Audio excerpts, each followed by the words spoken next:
નમસ્તે વિદ્યાર્થી મિત્રો, ગુજરાતી સ્ટડી એન્ડ એજ્યુકેશન ચેનલમાં તમારા બધા મિત્રોનું હાર્દિક સ્વાગત છે. તો આજે આપણી વિડીયોમાં જોવાના છે ધોરણ 6 વિષય હિન્દી અને પાઠ નંબર 8 છે, જેનું નામ છે રાજા કા હિસ્સા એટલે રાજાનો ભાગ.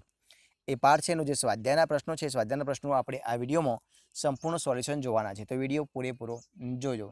શરૂઆત કરીએ આપણે પ્રશ્નોની. પ્રશ્ન નંબર 1 છે, निम्नलिखित प्रश्नों के उत्तर दीजिए. पहला प्रश्न है, राजा भोज ने भ्रमण करते हुए क्या देखा? तो જોઈએ, राजा भोज एक गांव पहुंचे.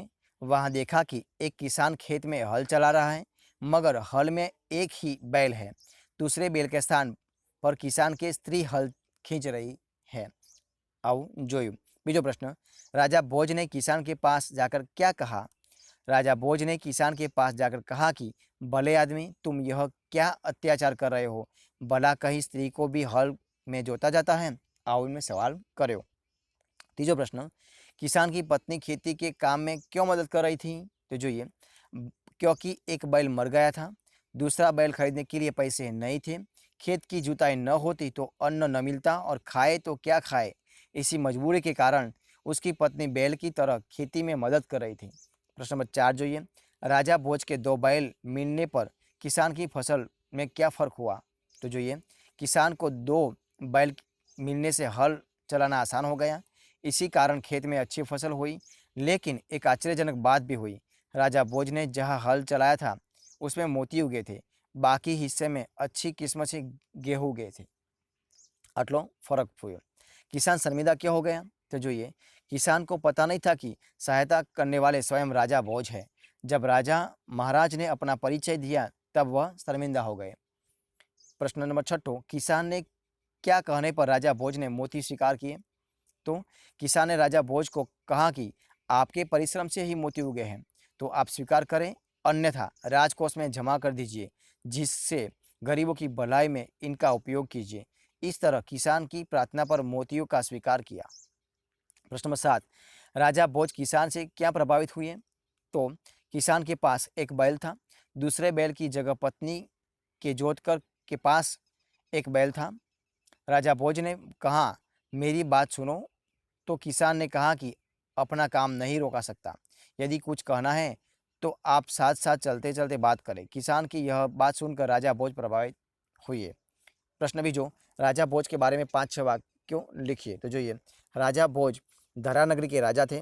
वे विद्या प्रेमी थे, विद्वानों और गुणीजनों का वे सम्मान करते थे. वे प्रजावत्सल का कारण प्रजा भी उनका बहुत सम्मान करते थे.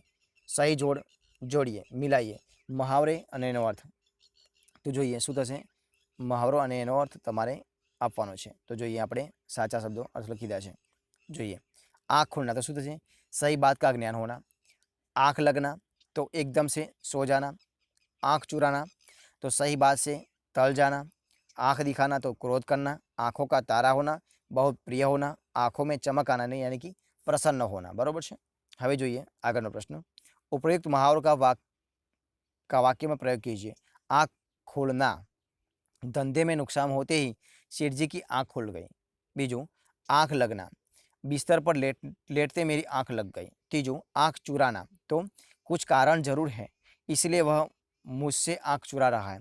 चौथू, आँख दिखाना, जरा सी गलती होने पर ही आप मुझे आँख दिखाने लगे. पांचवूं, आँखों का तारा होना, उदय अपने माता पिता की आंखों का तारा है. छठू, आंखों में चमक आना, यानी कि अपनी सहेली को देखते ही मोनिका की आंखों में चमक आ गई. प्रश्न नंबर 5, निम्नलिखित शब्द विशेषण है, उन शब्दों का वाक्य प्रयोग कीजिए. જે શબ્દો આપ્યા છે શબ્દ શું છે, વિશેષણ છે, એનો વાક્યમાં પ્રયોગ કરીએ. એક તો किसान के पास एक बैल था. प्रजावत्सल तो अच्छे राजा प्रजावत्सल होते हैं. बड़ा तो विश्वास उदय का बड़ा भाई है. होनहार, सचमुच तुम होनहार लड़के हो. मीठा, कोयल का स्वर मीठा होता है. मेहनती, भारत के वैज्ञानिक मेहनती हैं. प्रश्न 6, नीचे दिए गए चित्र का वर्णन कीजिए और लिखिए. मित्रों, તમારી સમક્ષ જે ચિત્ર આપ્યું છે એ ચિત્રનું વર્ણન કરવાનું છે અને પછી એનું લખવાનું છે. તો જોઈએ, તમારે ચિત્રને જોઈ અને વર્ણન કરવાનું છે. इस चित्र में एक समृद्ध गांव का दृश्य है. गांव में कुछ पक्के कुछ साधारण मकान हैं. गांव में एक मंदिर है, इसके ऊपर ध्वजा लहरा रही है. गांव के बाहर एक पक्का कुआं है. कुएं से कुछ दूर एक बैल खड़ा है. गांव में जाने का रास्ता साफ सुथरा है।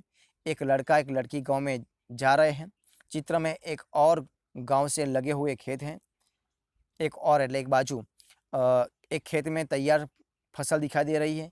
पौधों पर बालियों हैं। खेत में बैठे हुए व्यक्ति के हाथ में हंसिया है।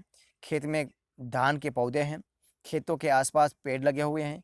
इस प्रकार चित्र में दिखाया गया गांव सचमुच सुंदर है। હવે જે પ્રશ્ન નંબર 7મો, નિમ્નલિખિત પરિષદ કા માતૃભાષા में अनुवाद कीजिए। અહીં એક આપે છે ફકરાનો ગુજરાતીમાં अनुवाद કરવાનો છે। राजा भोज ने रथ रोका और किसान के पास जाकर कहा, भले आदमी तुम यह क्या अत्याचार कर रहे हो? भला कही स्त्री को भी हल में जोता जाता है? तो जो ये ભોજ રાજાએ રથ રોક્યો અને ખેડૂતની પાસે જઈને કહ્યું, ભલા માણસ તું આ કેવો અત્યાચાર કરી રહ્યો છે? અરે ક્યાંય સ્ત્રીને શું હળમાં જોતરાતી હશે?